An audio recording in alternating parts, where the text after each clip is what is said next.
Good evening. Good evening. थोड़ा पीछे रख सकते हैं?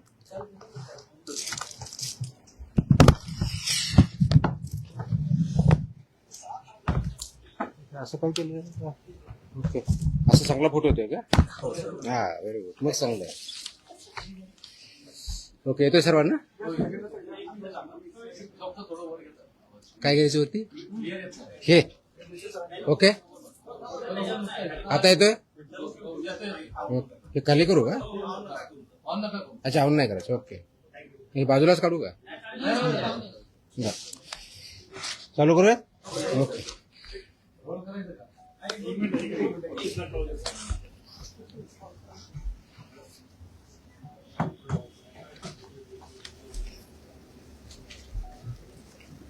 डन. काय? चला, थँक्यू. आज आपण इथं प्रेस कॉन्फरन्ससाठी आला, त्याच्याबद्दल मनापासून सर्वांचे धन्यवाद.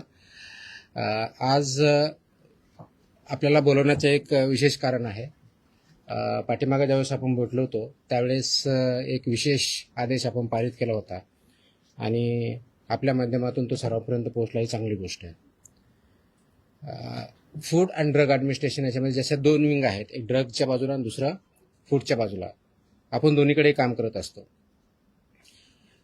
तर फूडवरती काम करताना एक लक्षात येतं की आपल्याकडं जे रेग्युलेशन्स आहेत, म्हणजे food safety and standards authority act 2006, 2011चे नियम आणि त्या अनुषंगाने 2011 पासून आत्तापर्यंत वेगवेगळे स्टँडर्ड्स आणि रेग्युलेशन जे तयार झालेले आहेत आणि जे इम्प्लिमेंट करणं अपेक्षित आहे, त्याच्यासाठी एन्फोर्समेंट म्हणून किंवा इम्प्लिमेंटिंग ऑथॉरिटी म्हणून FDA, महाराष्ट्रामध्ये फूड अँड ड्रग ॲडमिनिस्ट्रेशन यांची जबाबदारी आहे.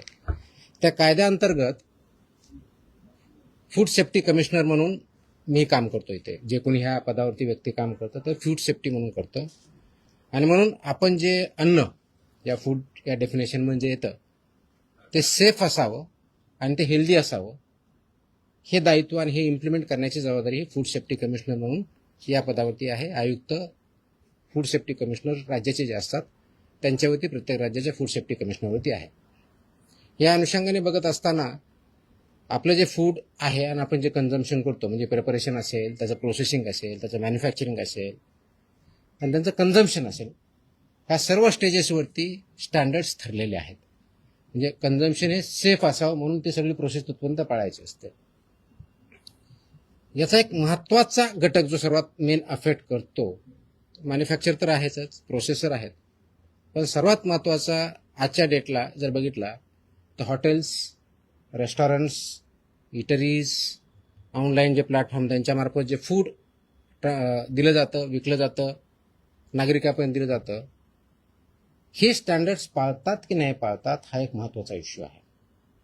आणि याच्यासाठी खूप चांगल्या प्रकारचे रेग्युलेशन स्टँडर्ड्स हे फूड सेफ्टी ऑथॉरिटीने, गव्हर्नमेंट ऑफ इंडिया यांनी डिसाईड केलेले आहेत, वेळोवेळी डिक्लेअर केलेले आहे. त्याचं इम्प्लिमेंटेशन करणं हे अत्यंत गरजेचं आहे. त्या अनुषंगानं काल 23 जूनला मी एक आदेश पारित केलेले आहेत की ते आदेश आहेत हॉटेल्स, रेस्टॉरंट आणि इटरीज यांच्या बाबतीतल्या पाळावयाच्या ज्या गोष्टी आहेत, ज्या स्टँडर्ड्स आहेत, ज्या प्रोसेसेस आहेत, त्या पाळणं बंधनकारक आहे त्यांच्यावरती. तर त्यामध्ये जर बघितलं तर आम्ही ग्राहकांच्या आरोग्यासाठी, आरोग्य संरक्षणासाठी अन्न व औषध प्रशासन म्हणून एक महत्त्वाचा निर्णय, एक ऐतिहासिक निर्णय काल घेतलेला आहे आणि ते आदेश मी पारित केलेले आहे. हे काय आदेश आहे तर कंप्लायन्स ह्या इंडस्ट्रीनं, म्हणजे हॉटेल्स, रेस्टॉरंट, इटरीज हे जे आहे यांनी करायचे आहेत आणि त्यांचं एन्फोर्समेंट आपल्या मशिनरीमार्फत, म्हणजे आपली जी यंत्रणा आहे त्यांच्यामार्फत करायचं आहे. तर हे करण्यासाठी सुरक्षित अन्न, स्वच्छ आस्थापना आणि जबाबदार अन्न व्यावसायिक यांच्या बाबतीत आपण काही आदेश पारित केलेले आहेत. ते सर्वात महत्त्वाचं म्हणजे काय तर ते जे रेग्युलेशन्स आहेत ते रेग्युलेशन्स इम्प्लिमेंट करणं गरजेचं आहे. ते कोणते रेग्युलेशन्स आहेत तर पहिला आहे रजिस्ट्रेशन, अन्न व सुरक्षा मानके अन्न व्यवसायाचे परवाने व नोंदणी 2011चे रेग्युलेशन्स आहेत. तर याच्या बाबतीत मोस्टली बऱ्यापैकी रजिस्ट्रेशन झालेलं आहे किंवा लायसन्स झालं. रजिस्ट्रेशन म्हणजे ज्यांचा टर्न 1.5 कोटीच्या आत आहे तोपर्यंत रजिस्ट्रेशन, त्याच्यावरचे लायसन्सेस असतात. त्याचं इम्प्लिमेंटेशन काही प्रमाणात किंवा मोठ्या प्रमाणात झालेलं आहे. पण त्याच्या व्यतिरिक्त अन्न व सुरक्षा मानके, अन्न उत्पादन मानके व अन्न संयोजके हे विनियम 2011 याचं इम्प्लिमेंटेशन होणं गरजेचं आहे. त्याचप्रमाणे अन्न व सुरक्षा मानके, दूषके, विषे व अवशेष हे 2011चे रेग्युलेशन्स आहेत, याचं इम्प्लिमेंटेशन होणं गरजेचं आहे. त्याचप्रमाणे अन्न सुरक्षा व मानके, लेबलिंग आणि प्रदर्शन 2020 याचं इम्प्लिमेंटेशन होणं गरजेचं आहे. त्याचप्रमाणे अन्न सुरक्षा व मानके, पॅकेजिंग विनियम 2018 याचं इम्प्लिमेंटेशन होणं गरजेचं आहे. आणि त्याचबरोबर शाळेतल्या मुलांसाठी जे सुरक्षित अन्न व संतुलित आहार नियम 2020 आहेत, हे सुद्धा इम्प्लिमेंट होणं गरजेचं आहे. आपल्यासमोर हा प्रश्न असेल की हे मानके होते तर म्हणजे का इम्प्लिमेंट झाले नाहीत किंवा पूर्णपणे होतात की नाही आहे. आतापर्यंत आमचा जो अनुभव आलेला आहे, म्हणजे माझ्या अगोदरच आहे, जे काही रेट झालेले आहेत, सर्च झालेले आहे, सीजर झालेले आहेत, ज्या कंप्लेंट्स आलेल्या आहेत आणि त्याच्या ज्या फाइंडिंग्ज आहेत, त्या फाइंडिंगमध्ये आम्हाला काय सापडलं आणि त्याच्यात हे उत्तर आहे की हे आदेश म्हणजे पारित केले याची आवश्यकता का भासते. कदाचित इंडियामध्ये आपण फर्स्ट असू, मला माहीत नाही बाकीच्या राज्यांनी केलेलं नाही, की मोस्टली मला जे आहेत असे आदेश मला बघायला भेटलेले नाही आहेत. कदाचित असेल किंवा दुसऱ्यांनी केले असेल. तर याची आवश्यकता यासाठी पाहिली की ज्या आम्ही राबवलेल्या तपासण्या आहेत, विशेष मोहिमा आहेत, सर्वेक्षण आहेत आणि अंमलबजावणी या कार्यामध्ये आम्हाला गंभीर त्रुटी या आस्थापनामध्ये आढळलेल्या आहेत. जसे की अस्वच्छ व आरोग्यास अपायकारक परिस्थितीत अन्न तयार करणे, दुसरं वापरलेल्या खाद्यतेलाचा परत पुनर्वापर करणे, वैद्यकीय तपासणी नसलेल्या कर्मचाऱ्यांकडून अन्न पडताळणी करणे, तापमान नियंत्रणातल्या त्रुटी ह्या असणे, कारण तापमान आपण ज्यावेळेस करतो त्याच्यामध्ये काही स्टँडर्ड्स ठरलेले आहेत. अन्न दर्जाहीन साहित्यामध्ये अन्न पदार्थाचे पॅकेजिंग करणे, ग्राहकांना सुरक्षित पाणी उपलब्ध न करून देणे आणि विविध अन्न सुरक्षा नियमांचे उल्लंघन करणे, ह्या मेजर त्रुटी आम्हाला त्याच्यामध्ये आढळल्या. आणि ह्या त्रुटी ह्या ज्या स्टँडर्ड्स आहेत याचं उल्लंघन करणारे आहेत. आणि म्हणून परत आपल्याला त्याचे आदेश काढून ते इम्प्लिमेंट करण्याच्या दृष्टिकोनातून हे काल आम्ही 23 जून रोजी हे आदेश पारित केलेले आहेत. ती कॉपी आपल्याला मी आता देईलच, अवेलेबल आहे, आपण देऊया. हे आदेश कुणाकुणाला लागू होणार आहेत हा पुढचा प्रश्न येतो. तर सर्व hotels and restaurant, all without exception, सर्व हॉटेल्स अँड रेस्टॉरंट, उपाहारगृहे व ढाबे, कॅन्टीन्स आणि कॅफेटेरिया, बेकरीज आणि मिठाईवाले शॉप किंवा sweet shops, catering units, food caterers, juice bars, cloud kitchens, dark kitchens, central kitchens, साखळी उपाहारगृहे, ई कॉमर्स आणि ऑनलाईन फूड डिलिव्हरी प्लॅटफॉर्म इत्यादी सर्वांना हे लागू होणारे आदेश आहेत. म्हणजे ज्या ज्या ठिकाणी फूड प्रोसेसिंग होऊन लोकांना खाद्यासाठी पुरवलं जातं त्या सगळ्या इस्टॅब्लिशमेंट याच्यामध्ये येतात. आता याच्यामधल्या मेन तरतुदी काय आहे, तर पहिलं तरतूद आहे की परवाना किंवा लायसन्स हे मॅन्डेटरी आहे, ते त्यांनी घ्यावं. त्याच्याशिवाय त्यांना कोणत्याही परिस्थितीत रेस्टॉरंट किंवा हॉटेल हे चालवता येणार नाही. त्याच्या तरतुदी पेनॉल्टीज आहेत, त्या पेनॉल्टीसुद्धा सिव्हिअरली आता इथून पुढे वापरल्या जातील. त्याच्यामध्ये अगदी 10 लाख विदाउट परमिशन चालू एखादे इस्टॅब्लिशमेंट असेल तर 10 लाखापर्यंत दंड आहे, परत प्रॉसिक्युशन आहे. ह्या सगळ्या गोष्टीचा आपण वापर करणार आहोत. दुसरा जो आहे स्वच्छता आणि आरोग्य मानकाचे कठोर पालन करणं गरजेचं आहे, ज्यामध्ये शेड्यूल 4 किंवा अनुसूची 4 हे जे आहे याच्यामध्ये स्वच्छता आणि आरोग्य विषय मानकांचे काटेकोरपणे पालन करणं गरजेचं आहे. ते थोडक्यात मी डिटेलमध्ये सांगेन. कर्मचाऱ्यांची वैद्यकीय परीक्षा, तपासणी व प्रशिक्षण हे मॅन्डेटरी आहे. कारण जर कर्मचारी किंवा फूड हँडलर जर त्याला काही डिजीज असेल तर तो पास ऑन होऊ शकतो. म्हणून यासाठी मानकं ठरलेलं आहे. तर त्यांचं ॲन्युअल चेकअप झालं पाहिजे, त्याच्या पर्टिक्युलरली कोणत्या कोणत्या टेस्ट झाल्या पाहिजे ते आपण त्याच्यामध्ये मेन्शन केलेलं आहे. त्याचबरोबर सुरक्षित अन्न हाताळण्यासाठी स्पष्ट मानके जे आहेत त्याच्यामध्ये कच्चे व शिजवलेले अन्न वेगवेगळे ठेवणे, फिफो तत्वाचं फर्स्ट इन फर्स्ट आउटचं प्रिन्सिपल पालन करणे, गरम व थंड अन्नासाठी निर्धारित तापमान राखणे, रंगसंकेतिक कापणी फळांचा वापर करणे, परवानाधारक पुरवठादाराकडून कच्चा माल खरेदी करणे. आता याच्यामध्ये की म्हणतो शेतकऱ्यांकडे दिलं तर तुमचा परवानगीधारक कुठं, तर त्याच्यामध्ये जी रिसीट असते त्याला सुद्धा आपण अग्रीमेंट याच्यामध्ये डेफिनेशनमध्ये काउंट केलं आहे, त्याच्यामुळे रिसिट इज. कारण याचा उद्देशच एवढा आहे की तो फूड किंवा रॉ मटेरियल कुठून आलं हे ट्रेस करता आलं पाहिजे, हा त्याच्या पाठीमागचा उद्देश आहे. त्याचबरोबर ग्राहकांसाठी मोफत पिण्यायोग्य पाणी पिण्याचं प्रोव्हाइड करणं, मोफत देणं अपेक्षित आहे. सुरक्षित पिण्याचे पाणी विनामूल्य उपलब्ध करून देणं बंधनकारक आहे. आमच्याकडे पिण्याचं नाही, फक्त बॉटल वॉटर आहे आणि ते पे विकत घ्यावं असं बंधनकारक करता येत नाही. इट विल बी व्हायलेशन आणि अशावरती आम्ही कारवाई करणार आहोत. तसे आम्ही त्याच्यावरती बोर्ड लावा असं मी त्यांना सांगितल्या आदेशामध्ये. त्यांना बोर्ड लावावे लागतील, त्याप्रमाणे करावं लागेल. आणि कुणी मागितलं त्यांना सांगावं लागेल की आमच्याकडे पोर्टेबल ड्रिंकेबल वॉटर आहे, ते तुम्ही पिऊ शकता. त्याच्यानंतर त्यांनी डिमांड केली तर त्यांना द्यावं. It's optional, it's not compulsory. त्याच्यामुळे ही पहिली गोष्ट करायची आहे. त्याचबरोबर मेनू लेबलिंग आणि पोषणची माहिती ही मॅन्डेटरी आहे. मेन्यूवरती लेबल व्यवस्थित पाहिजेत, त्याचं लेबलिंग व्यवस्थित पाहिजे. त्याच्यामध्ये उपाहारगृहांनी व केंद्रीय परवानधारक आस्थापने मेनूमध्ये कॅलरी माहिती, पोषण मूल्य आणि ॲलर्जन माहिती प्रदर्शित करणं बंधनकारक आहे. तसंच वर्तमानपत्र किंवा छापील कागदात अन्न देता येणार नाही, हे प्रोहिबिटेड आहे, ते त्यांना देता येणार नाही. त्याचं कारण असं की अन्नदर्जा हे साहित्य, वर्तमानपत्रे किंवा छापील कागदपत्र अन्नपदार्थ गुंडाळणे किंवा वाढणे यावर रेग्युलेशननुसार बंदी आहे. वापरलेल्या खाद्यतेलाचा पुनर्वापर करता येणार नाही, की रियूज बऱ्याच वेळेस करतात. तर फसायच्या ज्या रुको गाईडलाईन आहेत, RUC व रुको गाईडलाईन्स आहेत, त्या गाईडलाईन्सचं इम्प्लिमेंटेशन करणं बंधनकारक आहे. आणि 25 TPO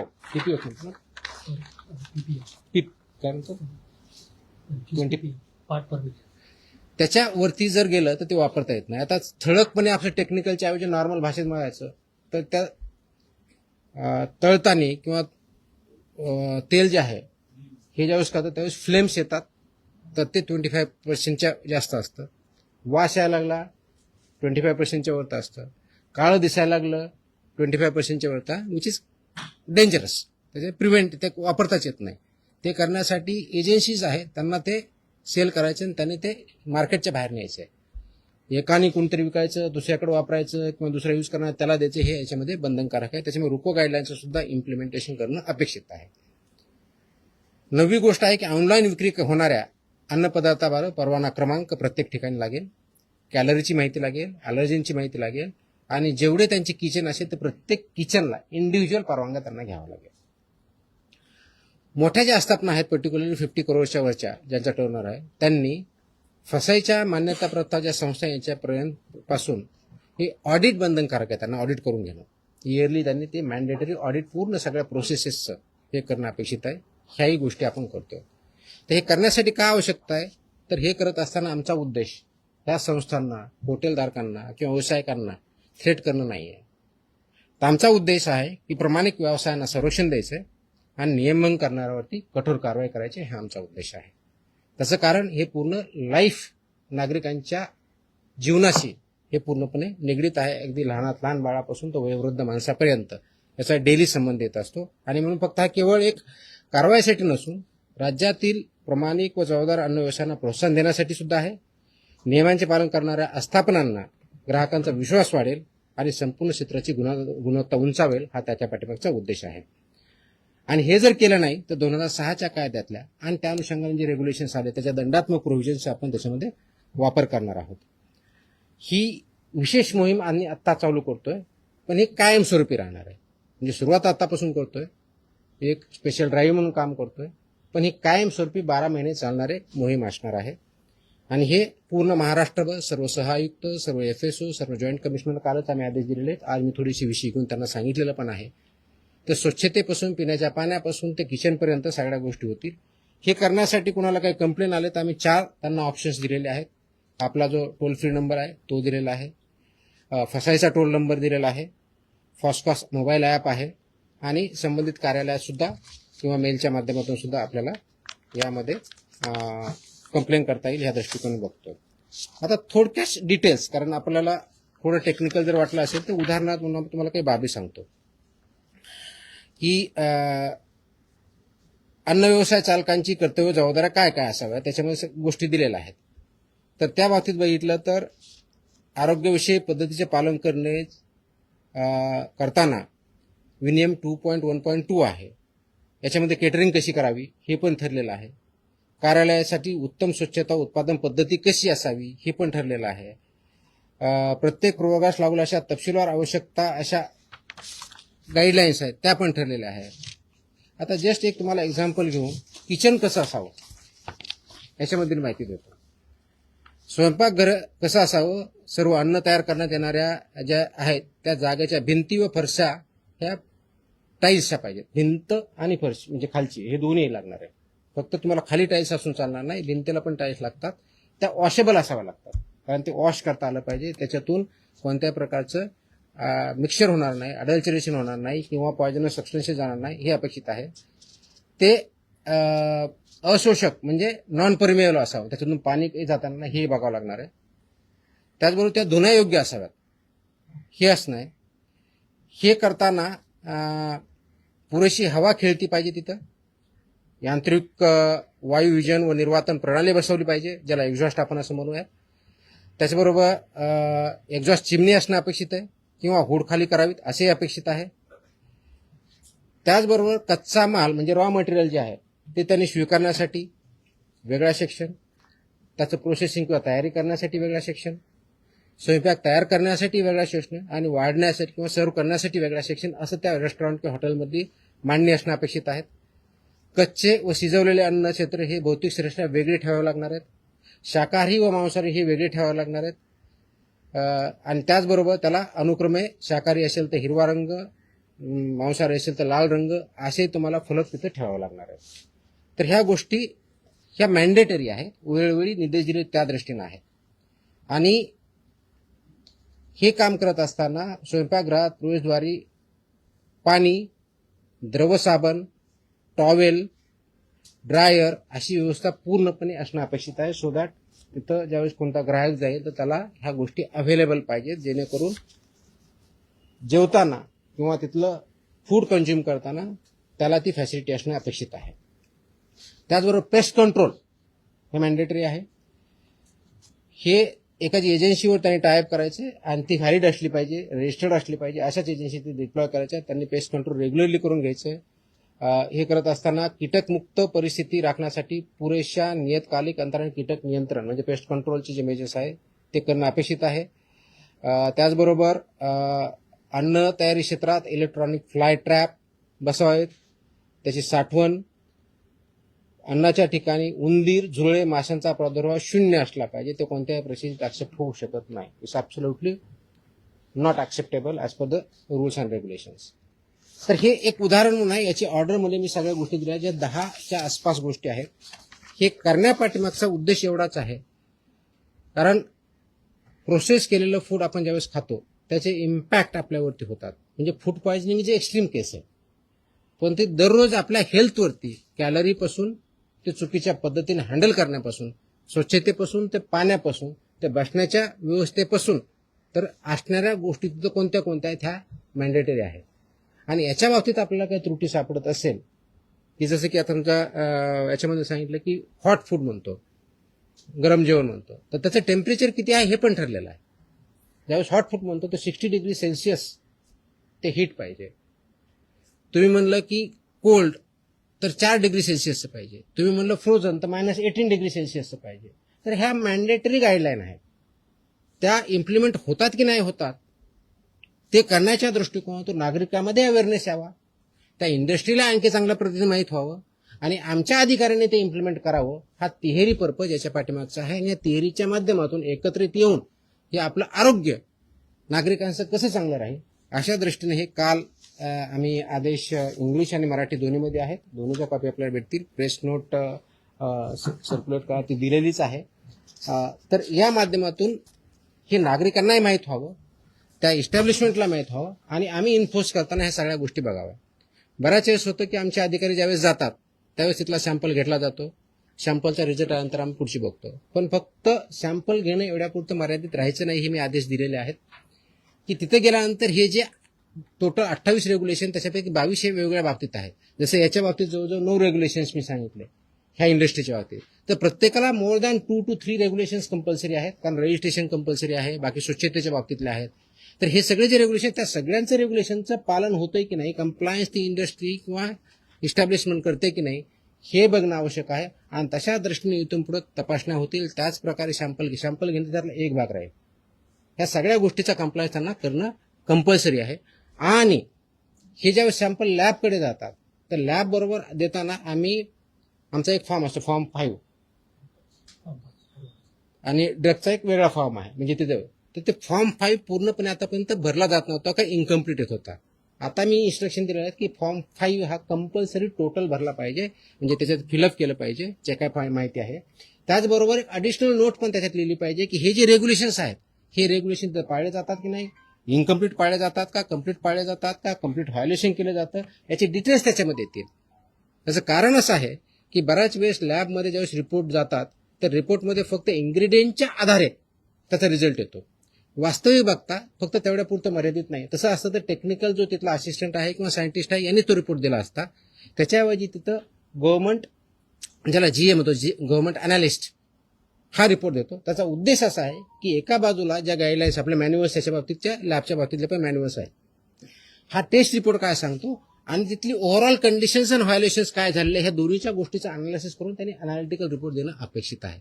just to give an example की एखाद्या डेअरी प्रॉडक्टमध्ये किंवा हॉटेलमध्ये आपण गेला, तुमचा टेस्ट एकदम चांगला, आपण बघतो खूप चांगले टेस्ट आहे, त्याचे रिझल्ट स्टँडर्ड येतात. किचनमध्ये गेलं तर तुम्हाला पूर्णपणे अस्वच्छता दिसते, टाईल्स दिसत नाही, तिथं सेपरेट पाणी म्हणजे भाजी हे करण्यासाठी पोर्टेबल वॉटर नसतं, नॉर्मल कोणतरी वापरलं जातं. तर हे तुमच्या अनसेफ फूडच्या डेफिनेशनमध्ये येतं. म्हणजे जरी तुमच्या प्रॉडक्टची टेस्ट म्हणजे तुमचा रिझल्ट हा जर आला की स्टँडर्ड आहे पण ह्या जर कंडिशन असेल तर तुम्हाला त्या कंडिशन ह्या अनालिसिसमध्ये कन्सिडर करणं अपेक्षित आहे. आणि म्हणून मी सगळ्या लॅबची पण मीटिंग घेतली आहे. माझ्या अधिकाऱ्याने ते समजून सांगितलेलं आहे की तुमच्या ज्या डेफिनेशनचं अनालिसिस करताना फक्त टेस्ट रिझल्ट पुरतं मर्यादित न राहता हा ज्या फॉर्मच्या कंडिशन हे तुम्हाला कन्सिडर करणं as per the guidelines mandatory आहे त्या पण कन्सिडर केल्या पाहिजे. आणि जो आमचा सॅम्पल घेतो त्यांनी सुद्धा त्यामध्ये कंडिशन त्या जी काय परिस्थिती आहे तिथली टाकली पाहिजे, जेणेकरून त्याचा अनालिसिस करेक्ट आहे. त्याच्यामुळं जे फूड आहे ते योग्य आहे की अयोग्य आहे, स्टँडर्ड प्रमाणे आहे की नाही आहे, आणि तिथलं कंडिशन फुलफिल होतात की नाही हे बघितलं जाईल. पर्यायानं जो कंझ्युमर आहे त्या कंझ्युमरला ते योग्य ती माहिती भेटेल आणि त्याच्या माध्यमातून त्याची हेल्थ आपण चांगली करू. म्हणून उद्देश आपण जो ठेवलेला आहे की पूर्णपणे नागरिकांचं आरोग्य हे चांगलं राहो अशा दृष्टिकोनातून आपण ते काम करतो. आणि म्हणून ह्या मोहिमेला आम्ही नावच दिलेलं आहे की त्याला सुरक्षित अन्न निरोगी महाराष्ट्र किंवा सुरक्षित महाराष्ट्र अशा दृष्टीचं हे मोहीम आहे. ती परमनंट राहणार आहे. आणि माझी ही विनंती आहे, आवाहन आहे या इंडस्ट्रीला की प्लीज फॉलो ह्या सगळ्या ज्या गाईडलाईन्स आहे, स्टँडर्ड्स आहे ते फॉलो करा. याचा कंप्लायन्स केलं तर you don't have anything to fear, but if you don't follow it you have nowhere to hide. अशा दृष्टीचे आदेश पारित झालेले आहेत. मला वाटतं की याचा इम्पॅक्ट डेफिनेटली होईल आणि ते इम्प्लिमेंटेशन करण्याच्या दृष्टिकोनातून FDA अक्रॉस महाराष्ट्र काम करत आहे. थँक्यू.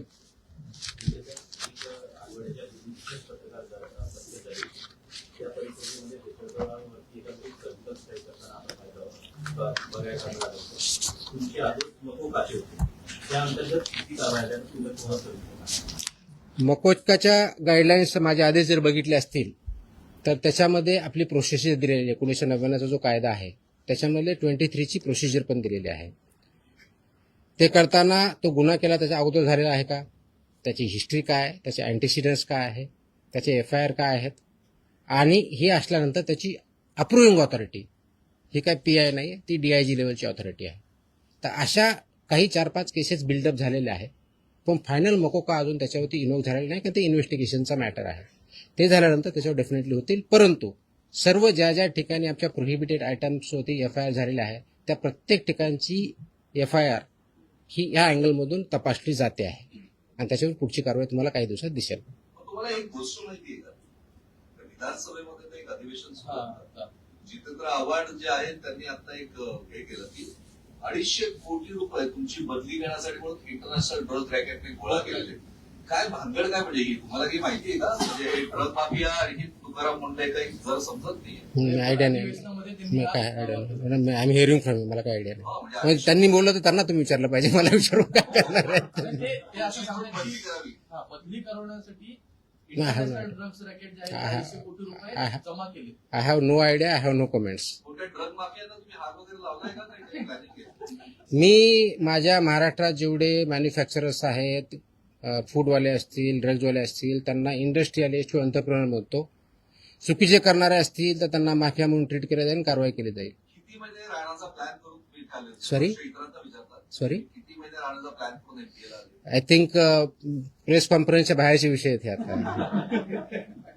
तर एक लॅबचा विषय असा होता की एफडीएच्या आता जे पायधुनीचं मॅटर झालं कलिंगडामधून विषबाधेच्या संदर्भात जुनं आहे. जुनं आहे, पण त्याच्यात एफडीएच्या लॅब ज्या आहेत त्या टेस्टिंगसाठी सगळ्या पद्धतीच्या तेवढ्या एफिशियंट नाही किंवा रिपोर्ट लवकर मिळत नाही, पाण्याचं अनालिसिस लवकर ही फॅक्ट आहे की रिपोर्ट लवकर भेटत नाही. त्याचा मी आढावा घेतलेला आहे. आपल्याकडे सध्या 3 प्लेसेसला लॅब आहेत असं सांगितलं जातं. एक नागपूरला सांगितलं जातं, एक छत्रपती संभाजीनगरला आणि तिसरी इथे. या तिन्ही ठिकाणी आपल्याकडं ड्रग आणि फूड या दोन्ही लॅब आहेत. याचं थोडं करेक्शन आहे. ह्या 3 नाहीत, आपल्याकडे 5 लॅब आहेत. पहिली गोष्ट ह्या 3 आहेत, प्लस पब्लिक हेल्थ लॅबोरेटरी पुण्याला आहे आणि बीएमसीकडे आपली एक स्टेट फूड लॅबोरेटरी आहे. अशा 5 लॅब आहेत. सफिशियंट आहे. येतोय त्याच्याकडे प्रेस कॉन्फरन्सचा विषय पण विचारतो. विचारतो, ते बोलतोय, मी तेच बोलतोय. याच्यामध्ये जे सॅम्पल घेतले जातात, जेवढी मॅनपॉवर आहे, जेवढे इक्विपमेंट आहेत, ते आयडियल आहे का? त्याचं उत्तर नाही आहे. ते इम्प्रूव्ह करावं लागेल. ते विल डू. त्याचं प्लॅन आहे, त्याच्यावरती आपण काम करतोय. परंतु आजच्या डेटला जेवढे सॅम्पल घेतले जातात आणि जे आम्ही एका वर्षभरासाठी आम्ही प्लॅन करतो त्यासाठी घेतले जातील, त्याच्या मोस्ट ऑफ द टेस्टसाठी हे सफिशियंट आहे. जर आपण व्यवस्थितपणे त्याचा वापर केला तर हे मात्र मी सांगू शकतो आजच्या डेटला, कारण मी तो आढावा घेतला, त्याच्या आधारे बोलतो. काही मॅनपॉवर 1-2 महिन्यापूर्वी जॉईन झालेली तिथं नवीन, त्याच्यामुळे त्याची कपॅसिटी वाढलेली आहे. कपॅसिटीपेक्षा एफिशियन्सीचा प्रश्न जास्त आलेला आहे आणि ती एफिशियन्सी कशी वाढवायची याच्यावरती आमचं काम चालू आहे. मे मधले रिझल्ट तुम्हाला, जून मधले रिझल्ट, आता जो महिना आहे याचे सॅम्पल केलेले टेस्ट हे अगोदरच्या महिन्यापेक्षा बऱ्याच पटीने वाढलेले तुम्हाला दिसतील. क्वालिटीवरती काम चालू आहे, स्पीडवरती चालू आहे, एफिशियन्सीवरती चालू आहे. थोडेसे मॅनेजमेंटचे इश्यू आहेत. We are sorting it out. आणि एका वर्षभरामध्ये आणखी चांगलं इक्विपमेंट, ज्याला हाय एंड इक्विपमेंट म्हणतात, HEE, ते इन्स्टॉल करण्याची आमची तयारी आहे. प्लस 4 ठिकाणी पैकी 3 ठिकाणचं बांधकाम पूर्ण झालेलं आहे सिव्हिलवर. तिथं आपल्याला चालू कसं करता येईल हे बघूया. त्याच्यामध्ये यवतमाळचं एक आहे, आय थिंक नाशिकचं दुसरं आहे, तिसरं पुण्याची एक आहे आणि पेन या ठिकाणी कामकाज चालू व्हायचं आहे. त्याच्यामुळे त्याचं काम चालू आहे, पण ते स्पीडअप आपण करतोय. आणि सो दॅट मॉडेल आणि आयडियल लॅब्स कशा राहतील या दृष्टीनं याच्यावरती आपण काम करतोय. एक विचारायचं होतं, विधानसभेत सुद्धा तुमच्या चर्चा सुरू आहे. नरहरीजीवर म्हणतात की तुमचं काम चांगलं आहे, बदलीचा प्रश्नच नाहीये. सुधीर मुनगंटीवार म्हणाले की तुमच्या नावातला जो टी आहे त्याचा अर्थ टायगर आहे. आणि अर्जुन खोतकर असं म्हणाले की तुमच्या जीवाला काहीतरी धोका आहे, तर तुम्हाला संरक्षण द्यावेशी त्यांची मागणी. तुमचं काही बोलणं झालं सरकारशी? पटलावर या सर्व गोष्टी तुमच्या संदर्भातले नाही, माझं याच्याबद्दल कुणाशीही काही बोलणं झालं, मी तुमच्याकडूनच ऐकतोय. पण संरक्षणाची गरज तुम्हाला आहे की नाही याची काही तुम्ही मागणी केली? मी नाही अशी मागणी केली. का बरं तुमच्यावर इतकं अधिवेशन चाललंय? आता हे मी कसं उत्तर देऊ त्याचं? अधिवेशनात काय बोलावं हा त्यांचा प्रिरॉगेटिव्ह आहे. त्याचे मी कसं बोलणार? तुम्ही जे बोलताय त्यांना विचारा, मला विचारून काय ते उत्तर भेटत नाही. माझी काही चर्चा नाही.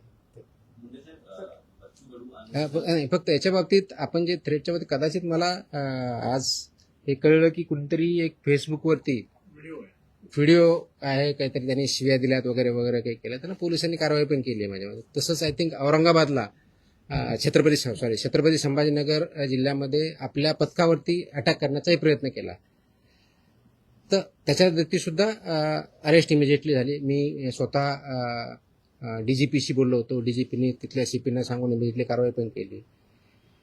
हे इन्फोर्समेंट आहे.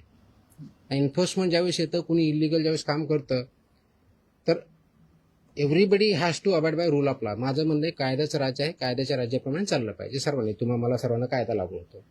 याच्यात कुणी जर त्याच्यात पळवाटा काढण्याचा प्रयत्न करत असेल, माझ्या ज्युरिडिक्शन किंवा माझ्या अधिकाराला कुणी थ्रेट करत असेल, तर law will take its course, will not spare anybody. हे मात्र मी 100% सांगू शकतो. हे मात्र 100% आहे. तर त्याच्यावरती कोणत्या पद्धतीचं कॉम्प्रोमाइज केलं जाणार नाही. आणि म्हणून बघितलंच आहे, मोकोकासारखा सुद्धा कायदा आपण इन्व्होक का केला, तर जर एखादा आयटम 2012ला प्रोहिबिट झाला आणि तो जर भेटत असेल तर it's in a way not correct. आणि ते करण्याच्या दृष्टिकोनातून आज जशी ही जी आज ऑर्डर काढली, काल काढले, अशा पुढच्या दृष्टिकोनातून बऱ्याच अजून ऑर्डर यायच्या आहेत.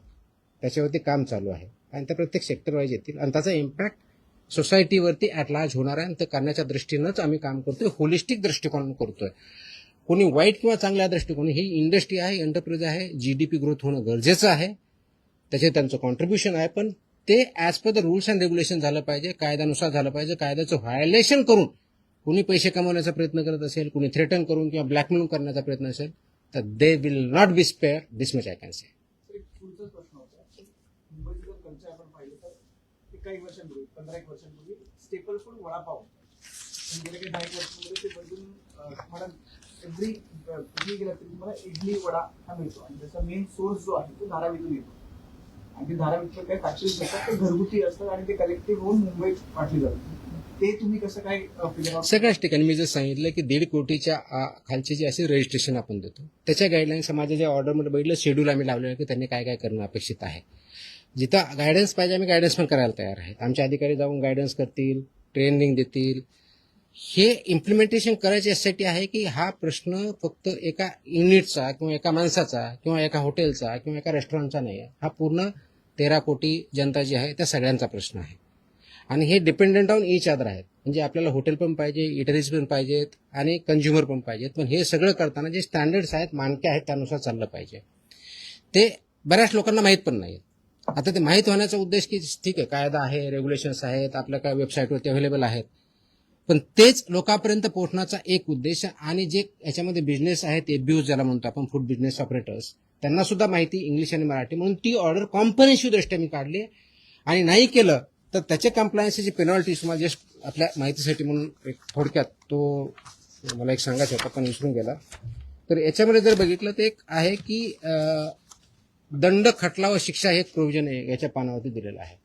त्याच्यामध्ये काय आहे, फॉर एक्झाम्पल असुरक्षित अन्न जर असेल, आरोग्यास हानिकारक जे ठरलेलं, तर मृत्यू झाला तर 7 वर्षापेक्षा कमी नाही व आजन्म कारावासापर्यंत एवढी सजा त्याच्यामध्ये आहे आणि 10 लाख रुपये दंड. हे अनसेफ फूड. आता अनसेफ फूडची डेफिनेशन मी आता थोडक्यात तुम्हाला सांगितली. अस्वच्छता आली तर अनसेफ फूड येऊ शकतं. दुसरं, गंभीर दुखापत झाली, इंजरी झाली तर 6 वर्षापर्यंत कारावास आणि 5 लाखापर्यंतचा दंड आहे. गंभीर नसलेली दुखापत झाल्यास 1 वर्षापर्यंतचा कारावास आणि 3 लाखपर्यंतचा दंड आहे. दुखापत न झाल्यास 3 महिन्यापर्यंतचा कारावास व 3 लाख रुपयापर्यंतचा दंड आहे. त्याचबरोबर आता जो एक मुद्दा आला आहे की अधिकाऱ्यांचं काय, तर अन्न सुरक्षा अधिकाऱ्यास, ज्याला FSO म्हणतो, जो बेसिक ऑथॉरिटी आहे, अडथळा अथवा त्याची तोतयागिरी कुणी केली तर त्याला 3 महिन्यापर्यंतचा कारावास आणि 1 लाख रुपयापर्यंतचा दंड हे त्याच्यामधलं प्रोव्हिजन आहे. हे तुम्हाला कारावासाच्या बाबतीत सांगितले. फक्त दंडनीय अपराधाच्या बाबतीत काय, दिशाभूल करणारी जाहिरात, आता खोटा दावा 10 लाखापर्यंत दंड, वैध परवानाशिवाय व्यवसाय करणे 10 लाखापर्यंत, विदाऊट लायसन्स 10 लाख रुपयाचा दंड, अवमानक म्हणजे सबस्टँडर्ड अन्न उत्पादन, साठवण, विक्री अथवा सेवा 5 लाख रुपयाचा दंड, चुकीचे नामकरण असलेले ज्याला मिसलेबलिंग म्हणतो ते 3 लाख रुपयापर्यंत दंड, प्राधिकृत अधिकाऱ्यांच्या निर्देशांचे पालन न करणे 2 लाखापर्यंतचा दंड, अन्नाची अस्वच्छ अथवा अनारोग्यकारक प्रक्रिया व तयारी 1 लाखापर्यंतचा दंड. आता हे कायद्यात आहे, रेग्युलेशन्समध्ये आहे.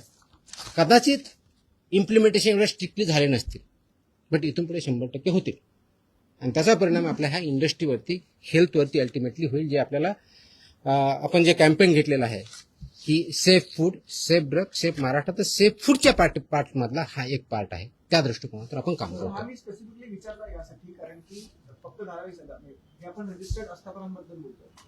धारावी असेल किंवा मुंबईत ठिकठिकाणी जर आपण पाहिलं तर स्लम पण नाही, आपण कुठेही गेलो तरी रस्त्यावरती स्टॉल लावतात, पण ते जे अन्न शिजवतात ते त्यांच्या घरी शिजवतात आणि ते काय रजिस्टर्ड असतं असं नाही, पण त्यांच्यावरती ते पण रडारवरती असणार. ऑफकोर्स सगळेच मी सांगितलं, सगळ्या आस्थापना याच्यामध्ये काम करतात, त्या सगळ्या आल्या. मग ते जर घरी बनवत असेल तर घरची स्वच्छता व्यवस्थित पाहिजे आणि तिथे जे विकतात तिथे पण ते व्यवस्थितपणे पाहिजे. तर हे स्टँडर्ड त्यांना पाळावं लागतील. त्यांना अवेअरनेस पाहिजे, तर अवेअरनेस रजिस्ट्रेशन म्हणजे 1.5 कोटीपर्यंत रजिस्ट्रेशन असतं, 1.5 कोटीच्या वरती टर्नओव्हर असलेलं लायसन्स असतं, मॅन्डेटरी. लायसन्स नसेल तर मग कारवाई हो ना. सुरुवात झाली. आपल्याकडे जवळजवळ 11.5 लाख लायसन्स होल्डर किंवा रजिस्टर्ड आहेत महाराष्ट्रात. म्हणजे टोटल याच्यामधले फूड याच्यामध्ये 4-4.5 लाखाच्या आसपास आहेत. म्हणजे it's not a small number, it's a biggest number in India. बरोबर ना. जवळजवळ 4-4.5 लाख आपल्या फूड बिझनेस ऑपरेटर जे फूड सेक्टरमध्ये काम करतात तेवढेच आहे. त्याचा स्मॉल नंबर नाही आपल्याकडे आणि तो वाढतोय. म्हणजे 31 मार्चला आम्ही आकडा बघितला तर अराउंड 11,30,000 होता, आता 11,61,000च्या आसपास गेलेला आहे. Yes please. तर पावसाला सुरुवात झाली. अनेक मुंबईसारख्या ठिकाणी खाऊ गल्ल्या आहेत ज्या अस्वच्छ असतात. दुर्गंधीयुक्त ठिकाणी बऱ्याचदा खाद्यपदार्थ विक्री केले त्यांच्या नोंदणी देखील नसतात. अशा खाऊ गल्ल्यांवरती कसं नियंत्रण मिळतं? आता जे सांगितलं त्याचे सगळे रेग्युलेशन इम्प्लिमेंट करायचे आहेत. आपण स्पेशल मूव्ह दरवर्षी आपण पावसाळ्याच्या अगोदरची मूव्हिंग घ्यायचो, पण ते थोडंफार असायचं. तर ह्याच्यामुळे मी कॉम्प्रिहेन्सिव्ह आदेश परमनंटली काढलेले आहेत. हे आपण करणारच आहोत. माझी एक दुसरी विनंती आपल्या माध्यमातून सर्वांना, की आपण जे अन्न सेवन करतो ना ते सेफ आहे की नाही हे थोडं बघावं. आपल्याला फक्त रस्त्याने जाताना फक्त कन्व्हिनियन्ससाठी गाडीतून उतरलं की काहीतरी गडबड आहे म्हणून खातो ना, त्याचे परिणाम खूप बेकार होतात. तो सेफ आहे की नाही पहिलं तर बघा. ते रेस्टॉरंट वगैरे रजिस्टर्ड आहे की नाही त्याच्यावरती मॅन्डेटरी आहे. समोर दरवाजाला त्यांनी रजिस्ट्रेशनचं सर्टिफिकेट लावणं मॅन्डेटरी आहे. नसेल तर ते आम्हाला कळवा, आम्ही तशी कारवाई करू. म्हणजे जेणेकरून तिथं तुमच्या आरोग्यात तुम्ही पैसे घेऊन ते अन्न खाताय तर तुमच्या आरोग्यावरती त्याचा परिणाम विपरीत होऊ नये, तो चांगल्या दृष्टीने व्हावा. हे जर करायचे थोडी काळजी घेतली पाहिजे. तर स्ट्रीट फूड जरी असलं तरी ते व्यवस्थित आहे की नाही हे सुद्धा आपण पाहणं बंधन करावं. त्याच्यामुळं सेलर जसे आहेत तसे कंझ्युमर आहेत. जे डिमांड आहे तसे सप्लाय आहे. तर सप्लायर जरी असले आणि डिमांड नसेल तर ऑटोमॅटिकली ते बंद होईल. तर डिमांड करणाऱ्याने सुद्धा त्यांचा अवेअरनेस वाढावा, त्यांनी सुद्धा काम करावं. ॲज अ कंझ्युमर सुद्धा आपण बघावं.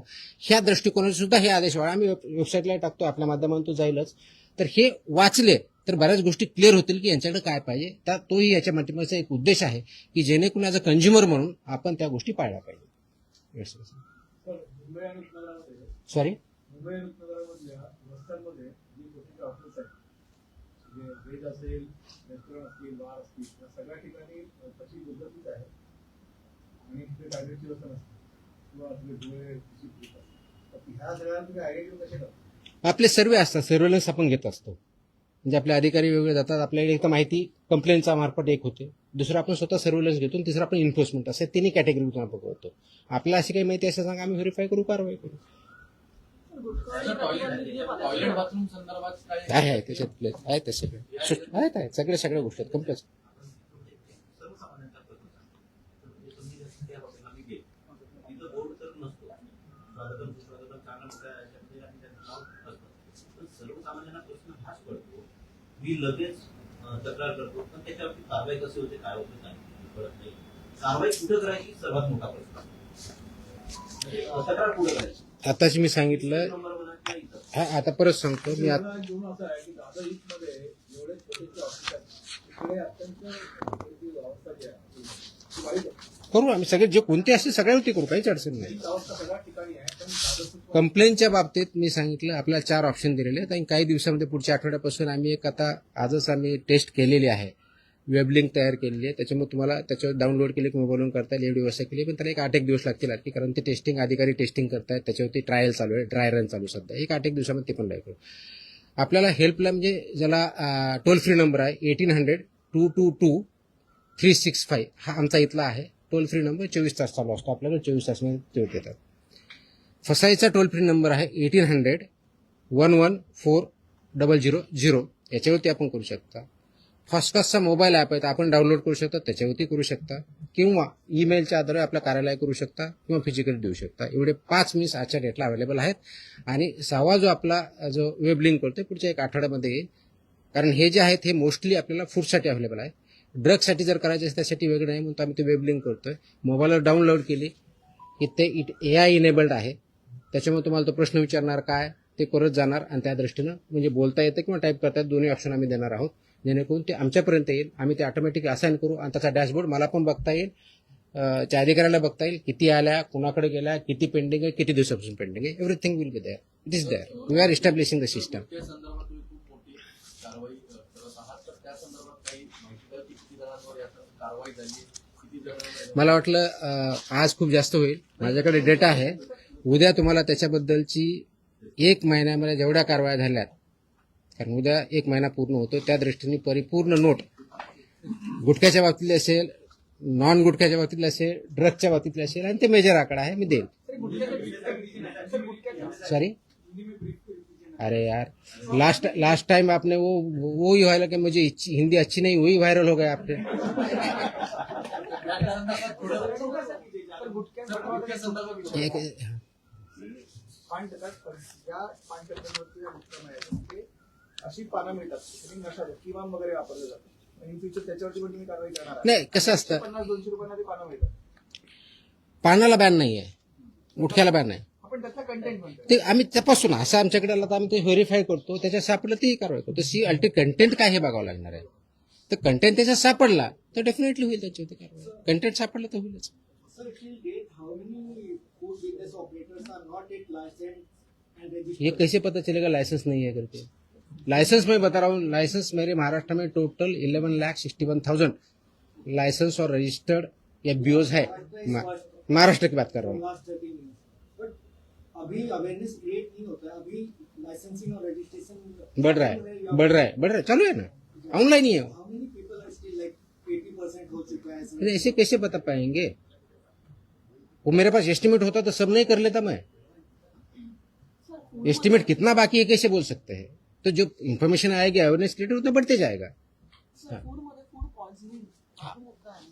खिचडीमध्ये असेल किंवा हॉटेलमध्ये असेल, हा आता खूप क्रुशियल आहे. Yes. वरचेवर होतो. म्हणजे Yes. लोकांना 2-1 दिवस होतात, दुसऱ्या लोकांना नाही, आपण बरे झालो, पण खूप सिरियस कंडिशन आहे. येस. तर त्याच्या ज्या टेस्टिंगची जी मेथोडॉलॉजी आहे त्या पद्धतीने आपण फूड पॉइझनिंग अशी काही टेस्टिंग नसेल. शेवटी फूड टेस्ट करायचं असतं आणि ते वेगळे टेस्ट असतात. त्या टेस्ट आपल्याकडे अवेलेबल असायला पाहिजेत, ते आपण करतो. हा food poisoning is basically unsafe food असेल तर मोस्टली फूड पॉइझनिंग. पॉइझनिंगच्या संदर्भामध्ये टेस्टिंग करण्यासाठी लागतं. नाही, पॉइझनिंगचं टेस्टिंग नसतं, ते फूडचं टेस्टिंग असतं. फूड मधल्या पॉइझनिंग ते असतं, आपण टेस्ट करतो ना, आपण टेस्ट करतो, फूडच टेस्ट करतो असतो. त्याचे जे काही इन्ग्रेडियंट त्याप्रमाणे आहेत, स्टँडर्ड प्रमाणे आहेत नाहीत हेच बघत असतो. पण त्यासाठी आम्ही एक प्रणाली विकसित करतो. आजच्या डेटला ती खूप कॉम्प्रेन्सिव्ह नाही आहे, की फूड पॉइझनिंगच्या केसेस त्याची रिपोर्टिंग मेकॅनिझम कशी असावी, कितक्या वेळात काय करावं, याचा मी एसओपी तयार करतोय. ते पुढच्या दिवसात काही होईल. ह्याला पण म्हणजे असू शकतं ना, की वरून कोणी काही घातलंय का नॅचरली कंटॅमिनेटेड आहे. तर ते टेस्टचा पार्ट आहे, टेस्ट रिझल्टचा पार्ट येतो तो.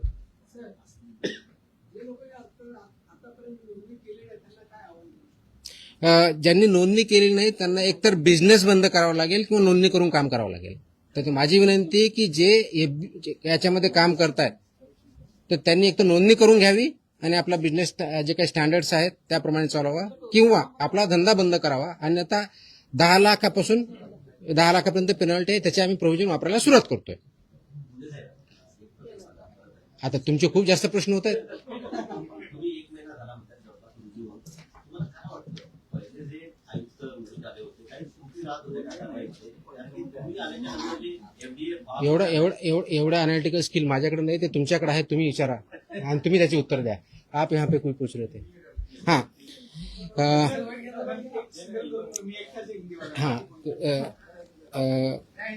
हम सब जब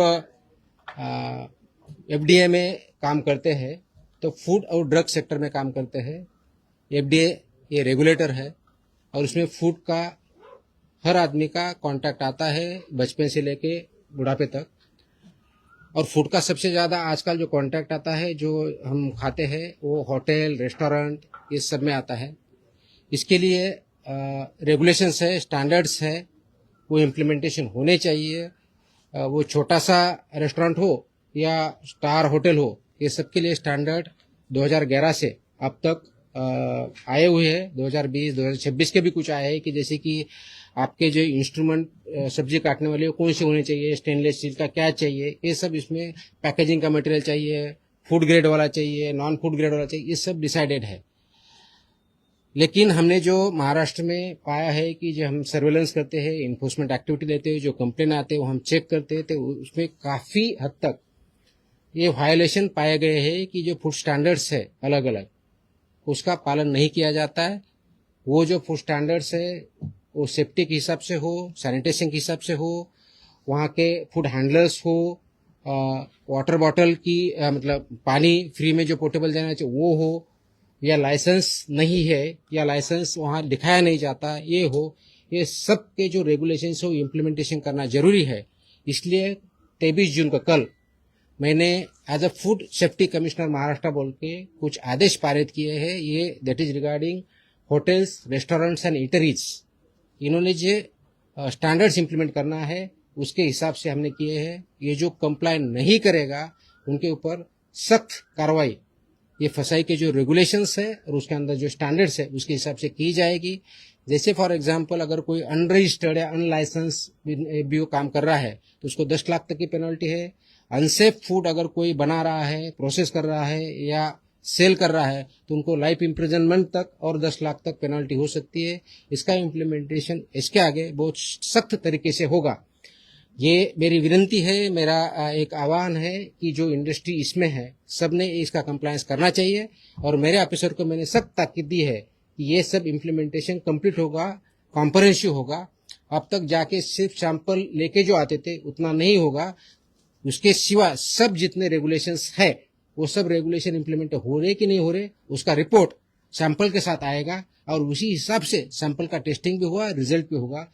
इसका उद्देश्य है कि जो जेन्युइन बिजनेसेस है उनको कोई फियर करने की जरूरत नहीं है, डरने की जरूरत नहीं है। जो नॉन जेन्युइन है उनको बिल्कुल डरने की, छुपने के लिए जगह भी नहीं मिलेगी। इसका अंतिम उद्देश्य है कि जो ह्यूमंस है, जो सिटीजन्स है महाराष्ट्र के और बाहर से जो यहाँ आते हैं, वो जो फूड खाते हैं वो फूड पूरा तरीके से सेफ हो, सिक्योर हो, जिसकी वजह से आपकी हेल्थ अच्छी रहे, इम्प्रूव हो, ना कि उसके वजह से आपको फूड पॉइजनिंग या आप उसके वजह से आपको पता नहीं इसकी वजह से उसका आपका एडवर्स इम्पैक्ट हो। इसीलिए आदेश जारी किए हैं, इसका इम्प्लीमेंटेशन चालू हो चुका है। ई कॉमर्स वाले हैं जो सब ई कॉमर्स भी आया, प्लेटफॉर्म भी आया, डार्क किचन भी आया, चेन वाले भी आए, सब इसमें आए हैं। आपको जो ऑर्डर है उसमें लिखा है। अब तक कितने सर्टिफिकेट दिए गए मतलब उसको लेकर महाराष्ट्र गवर्नमेंट? अब तक एफबीओ के टोटल लगभग 11,60,000 के आसपास लाइसेंस रजिस्टर्ड एफबीओज है।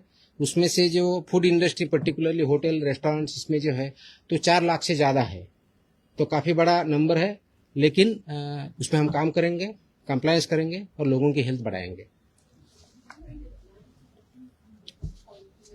It's already started, it's already in existence.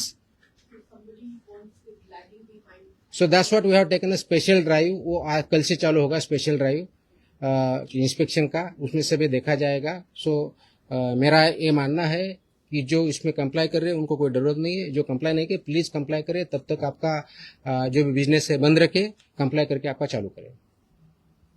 Sir हॉटेल्समध्ये जे फूड सर्व केले जातं त्याला काही नियमावली आहे की? तेच तर सांगितलं आतापर्यंत। क्वांटिटी संदर्भात नाही ना क्वांटिटी किती द्यावी हे हॉटेल आणि त्यांचं मिनिमम क्वांटिटी वगैरे असं काय? Okay, thank you. प्रेस येईल ना तुम्हाला उद्या?